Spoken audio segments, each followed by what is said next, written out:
Welcome back to the Wasteland, everybody. Welcome back to Fallout 3, where today we're going to be ranking all of the big guns in terms of design. We've already done this with the pistols and with the rifles. Let's do big guns next, which there isn't really very many of them. There's only 8 in total because a lot of them reuse the same model. So we're not going to be using any of those as examples because they all look the same.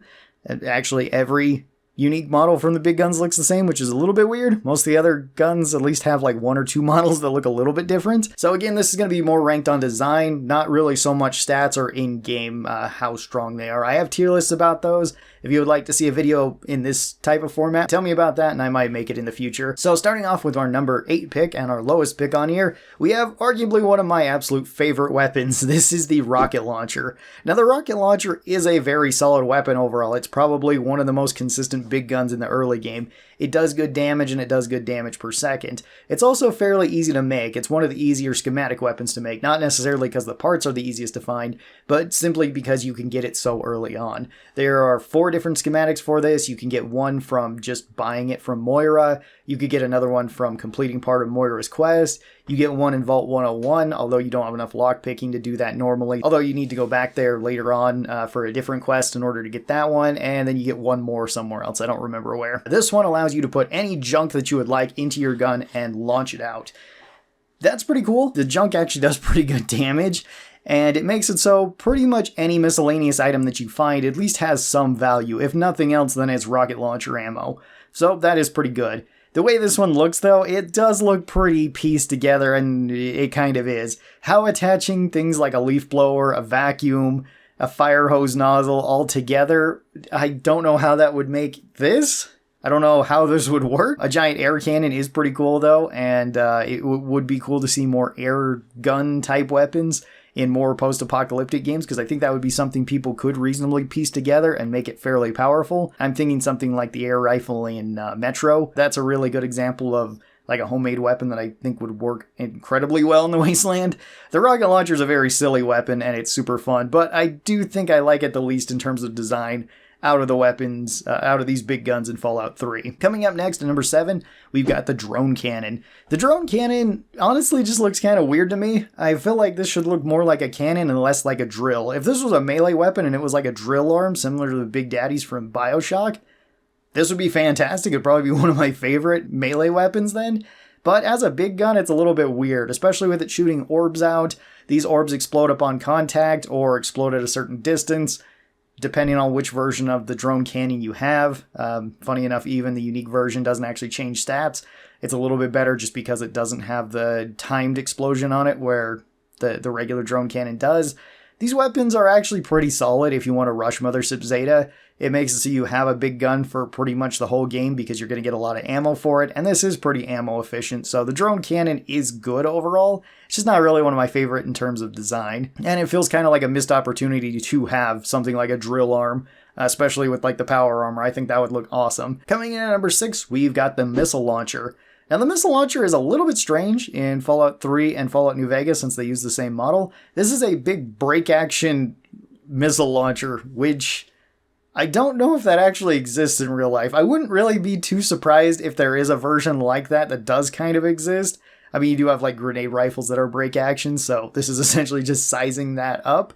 But I also wouldn't really see the point in it since usually you could just load something like a missile into the tube and launch it normally, like a regular missile launcher. It is something unique. It is very strong in Fallout. It's actually a really good weapon for big guns and explosives build, even though in Fallout 3 it is only considered a big gun. It's not considered an explosive. This one does good damage. It has long range. The missiles are kind of rare to find, at least in the early game. Missile launchers too, but you can find them, so they do actually make for a decent early and mid-game big gun, at least for like initiating fights or ending fights. The missile launcher can be pretty good. It can also be good for just checking corners. If you know there's an enemy around the corner, launch a missile over there and that will probably take care of it. This one is just a little bit of a weird one for me. It looks a little bit bulky for something like what it's trying to be, but I don't really dislike this one at all. Coming in at number 5, we've got the most outrageous weapon in Fallout. We've got the Fat Man, and the Fat Man is absolutely devastating. This is basically a catapult that launches mini nukes, and it's shoulder mounted. This one does a ton of damage, and I really like how simple this one is, where it is quite literally just something that flings out explosives. This is kind of based on a real weapon, sort of, not really though. It was the Davy Crockett nuke launcher, basically, that the US had. It was an experimental thing, it never actually came to be, and something like this would not be practical at all, for a lot of reasons. One, you probably wouldn't want to be carrying around mini nukes. That sounds incredibly dangerous if they get damaged in any way. Also, this thing is super heavy. The Fat Man alone weighs like 30 weight. So it is very heavy, as well as the mini nukes would be very heavy, as they are in like New Vegas, where I think they weigh like 3 each. So you can't carry around too many of them. I imagine it'd be very difficult to carry around all this stuff. It is undeniably an extremely devastating weapon, and if you are on something high enough and can just lob this down on enemies, I think you could make an argument for it. It could be useful. It would honestly probably be more useful in a dedicated role as like a catapult, where you just mount it to some place that's very defensible and you could lob this off. But it is a very fun weapon, and I felt weird kind of putting it lower than something like the missile launcher, which just looks a little bit more strange to me for some odd reason. Coming in at number 4, we've got the minigun. This one is kind of the epitome of a big gun that you would think of in most games. This one has a high rate of fire. It does have the spin up on the minigun, which miniguns usually don't have that, but whatever, it's a video game trope, so just keep it in. This one doesn't look quite like a regular minigun in a couple different ways. It's not terrible or anything, and as like an actual weapon, it's pretty decent in the games. It's probably one of the more consistent big guns that you can get, where you can get a lot of ammo for it. It does good damage per second. It's got reasonable range, although not the longest range because its accuracy isn't the greatest. It is a heavy weapon, and you do see some characters using it, mostly like mercenaries. So I think it belongs in something like Fallout. But it is still strangely modeled overall, so it's kind of okay. At number 3, we've got the flamers, and all of the variations of the flamer. There's actually quite a few in Fallout 3. These ones don't quite look like a flamethrower, at least regular military flamethrowers usually. I mean, they kind of do in a way, but they do look a little bit more cartoony, which I think fits Fallout just fine.